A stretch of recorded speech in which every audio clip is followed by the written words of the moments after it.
Vampire hunter. Daya pulled her sword out of its sheath.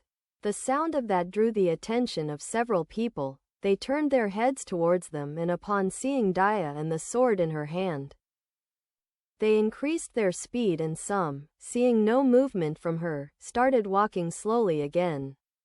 Daya pointed in a direction and said, "Do you see those girls and boys over there? Be careful of them. Hit them wherever they go." Without waiting for Rick's answer, she moved towards them. The group of girls and boys, as the people who had left the building approached, moved from their places and walked towards them and surrounded them. One of the boys said, "What do you want?"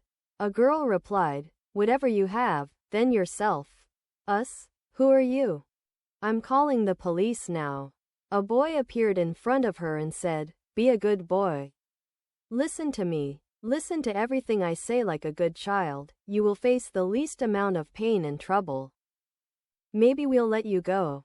A woman's voice also said, "If you listen to me, you can leave here safe and sound." They all turned towards the voice and saw a girl with a sword in her hand. One of the girls whispered in the ear of the girl with her, "This is the one we saw when we left the building." The girl glanced at her group and then at the girl who had disturbed them, and then went to Daya and asked mockingly, "Who are they, ladies? In the 21st century, they hold guns. Not this antique." Daya replied in the same tone, "For you and your kind, this still works. I am the killer of people like you. Now get lost. I sent 2 of you to hell a few minutes ago." Then she smiled and stared at them, who suddenly changed. A scream broke the silence. They were all vampires. They couldn't get close to her and hit her because of the sword. Suddenly, Daya teleported in front of one of them. The vampire stared at Daya with wide eyes and mouth open. She had swallowed Shemir into her body and taken her away.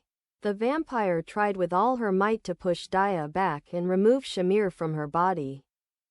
Several people attacked the women and men to distract Daya and take advantage of the opportunity, when the sound of continuous gunshots broke the silence completely. The women and men fell to the ground involuntarily and quickly. Daya smiled. Rick had found his courage. The vampire finally pulled himself back and took the sword out of his body and separated from Daya, and hit Daya's face with his hand. The marks of his nails on Daya's face were bleeding. This time, Daya did not spare him and cut off his head with his sword. The head fell to the ground and stopped next to one of the people lying on the ground. He screamed when he saw that his eyes and mouth were moving. The bullets slowed the vampires down but could not stop them. There would have to be a lot of bleeding for them to fall. Rick had used up a full magazine. He replaced the new magazine when 2 vampires, a male and a female, attacked. In no time, he started shooting, only to realize that it was not one of them.